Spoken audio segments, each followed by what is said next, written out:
Hello Cancer, Serene from Insight Readings with your insights for the month of November 20.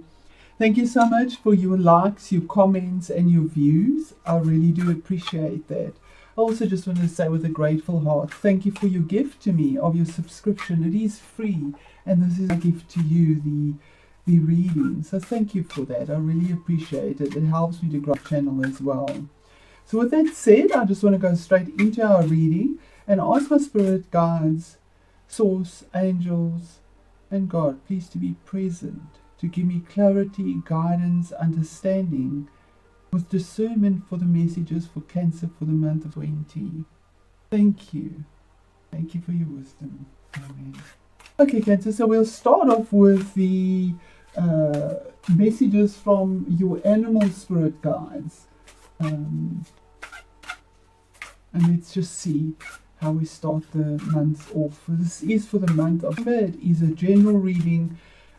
Put it in the situation you find yourself in. If it doesn't resonate, it's not for you. Possibly then check your moon sign or your rising sign. This is based on the sun sign. So you have manatee. Oh my, okay. The other name for a manatee is a dugong. So it says here, accept the situation as it is rather than fighting to change it. So the message is very clear there.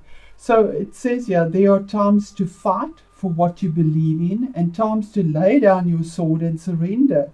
If you or your family were in imminent danger, it would be quite natural to defend yourself by either fleeing or fighting, whether through action or words. Extreme situations even require extreme measures. There are definitely wrongs to make right and situations where the spiritual warrior in you must take the lead. However, it's not the case here. What will work best for all concerned is for you to surrender and accept things as they are. Yield in order to overcome. Lay down your sword, not in defeat or in self-sacrifice, but from a realization that this isn't the fight you want or need to engage in. As the saying goes, choose your battles. This is definitely not one to waste your time and energy on. Say the serenity prayer loud, which is, God, grant me the serenity to accept the things I cannot change, the courage to change the things that I can, and the wisdom to know the difference. Let go of your righteousness and your ego's need for control, and find that peace of mind that you so cherish and have available simply by choosing it. So the association with the dugong or the manatee is gentleness, loving, childlike, friendliness, exploration, inquisitiveness, playfulness, non-violence, calmness, fearlessness, innocence, acceptance, and surrender. And you know, all those associations I can actually see in one of my siblings who is a Cancer sun and a Cancer rising. They definitely resonate as associations with sister. So with that said, I'm going to ask Spirit please to give me the messages here for Cancer for the month of November. It is just monthly. What is the message here for Cancer? September 20. Thank you, Spirit. Okay, so we start off with the 7 of Dragonflies. So that's about feeling like there's all these opportunities, but you're absolutely in illusion. You're not sure which way to go emotionally because it's cups, it's your energy. There's almost too much and you feel a sense of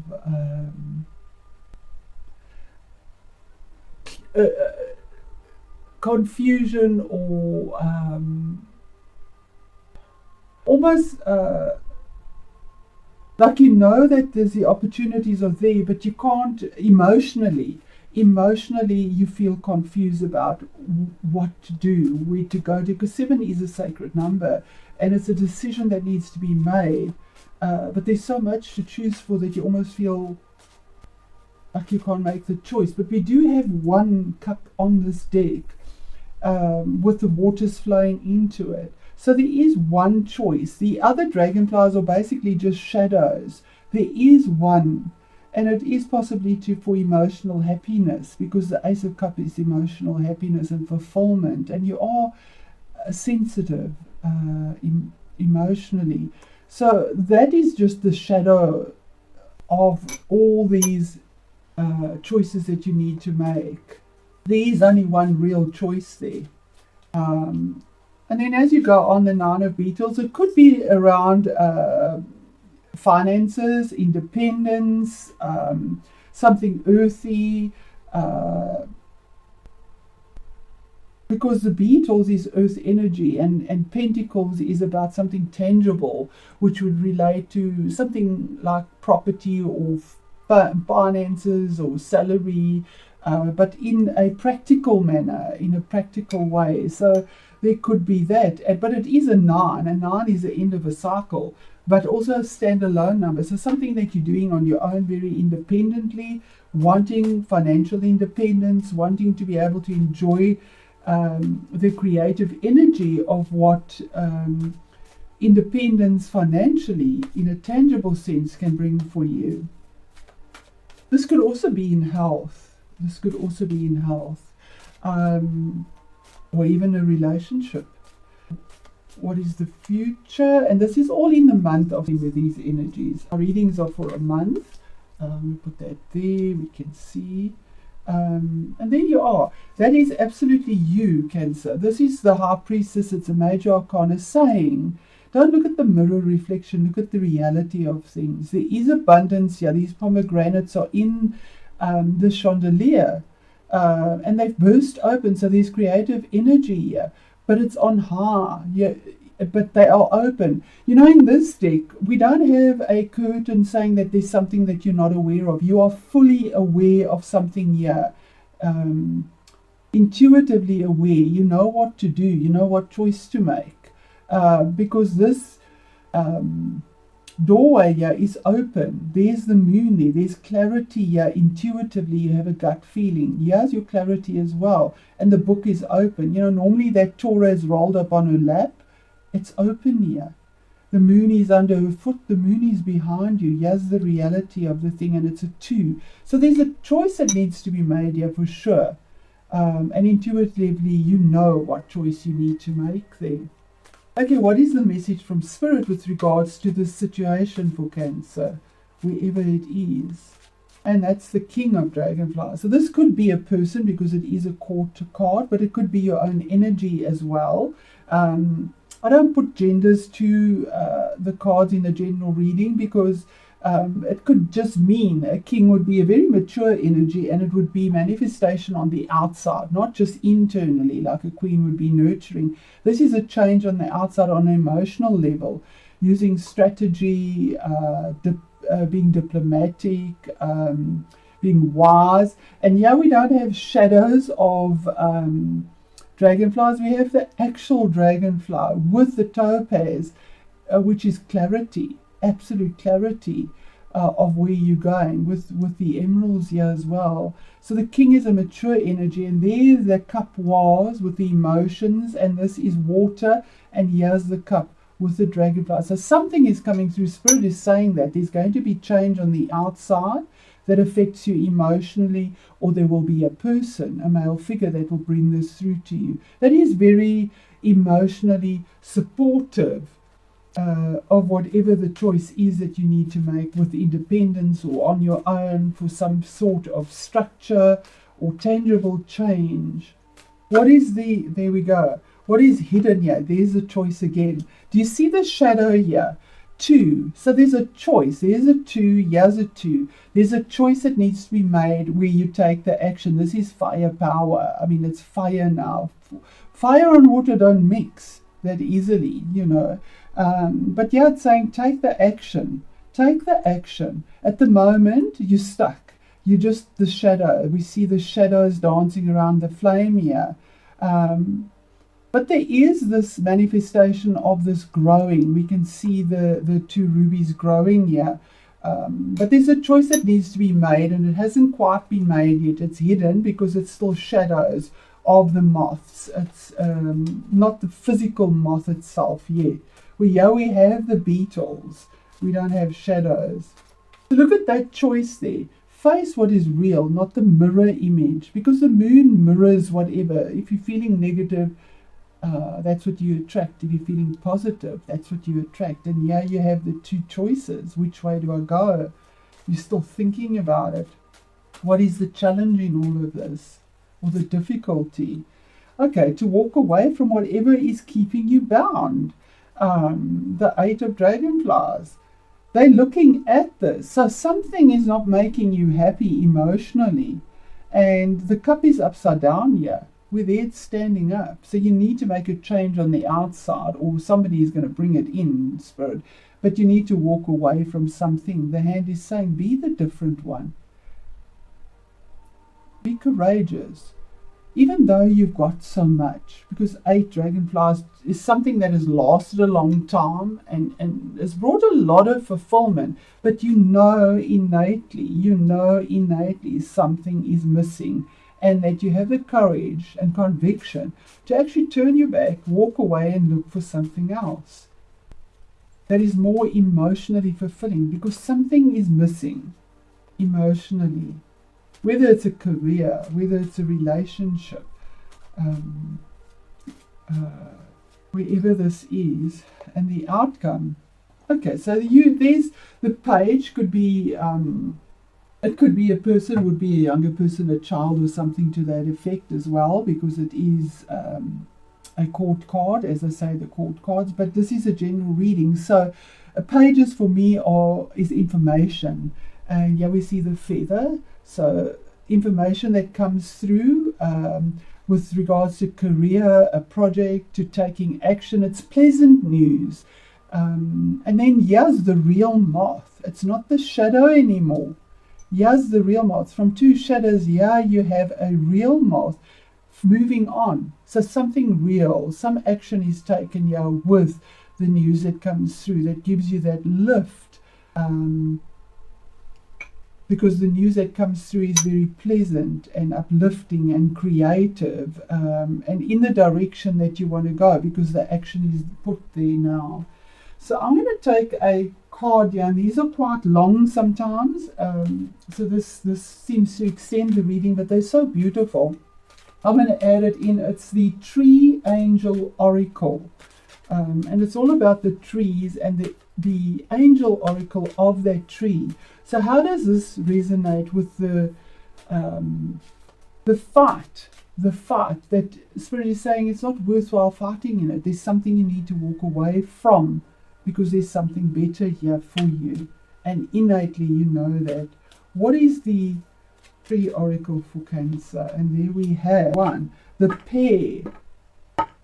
So I'm going to read that. So of course, there one is 4. So something you're trying to build, a stability, a foundation. 4 is your foundation. That's somehow been delayed, and you trying to do it individually. But it is a foundation of sorts. But it can also be, pauses can also be, I'm saying it, a 4 can be a pause where you've been stuck. So the pear, okay.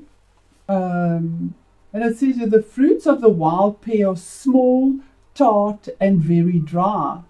But as early as the 2nd millennium BC, different varieties of pear were being cultivated in Persia, the I can't even say that, southern Russia, and later were cultivated by the ancient Greeks too. And then it just goes into around 100 BC. Homer describes a garden full of fragrant pears and the sharp taste and thorns. The pear belongs to the rose family, are bred out of the pear, and the pear that we know and treasure today developed and evolved further with its sensual sweetness and sweet sensuality. Pears are also healthy, having a generally cleansing and diuretic effect on the body, reducing both fever and blood pressure. So if this is something that needed to be heard, and I did say healthier, to a large extent the angel of pear represents the Venus principle, and its positive aspects in particular, it provides a sense of proportion, harmony, and balance, aesthetics, art, and good taste. It is a good omen for partnerships and relationships in general, since its qualities enhance understanding, empathy, tenderness, eroticism, coming together, and unity, as well as constancy, beauty, and delight. Spiritually, pair connects us with forgiveness. The danger that goes hand in hand with the energy of Venus, however, is that we want more. It's never enough. We try to cling to moments that have passed, attempting to prolong the pleasure to the end, by both pure and impure means. In this way, sweetness corrupts, becoming excess. So the angel of pair also has a test for us. We must recognize that it's not just about superficial pleasure, but rather about giving ourselves and others lasting joy. Seductive beauty and sensuousness can sometimes beguile us utterly, but must not be allowed to undermine us entirely. Otherwise our fate will be that of the wanton crew of Odysseus, who were all turned into pigs by, it looks like, Circe, because they pursue their female servants. Remember that a tree enjoys the kiss of sunlight and the touch of the wind, and yet remains firmly rooted in the ground. Enjoy yourself without holding back. Forget your ego in pleasure, but never lose your sense of self. And then it says here, without the sweet blessings of the pair angel, life is dry and lonely, and our despairing search for happiness brings only excess, coarseness, and tastelessness. So the last parting message of pair is, do what feels right. Trust your instincts. The perfect measure, the meeting. Enjoy the open-hearted touch and the sweetness of given fruit, but do not cling onto anything. So, hence I'd love to know how this resonates for you, and if you'd care to share that I would like to share that where it is and where it resonates in your life, but it probably would be far too personal. But if it resonates, I'd love to know that the reading resonates for you. Thank you, Cancer. I wish you all the best as you navigate through getting closer to the end of the year. So thank you so much.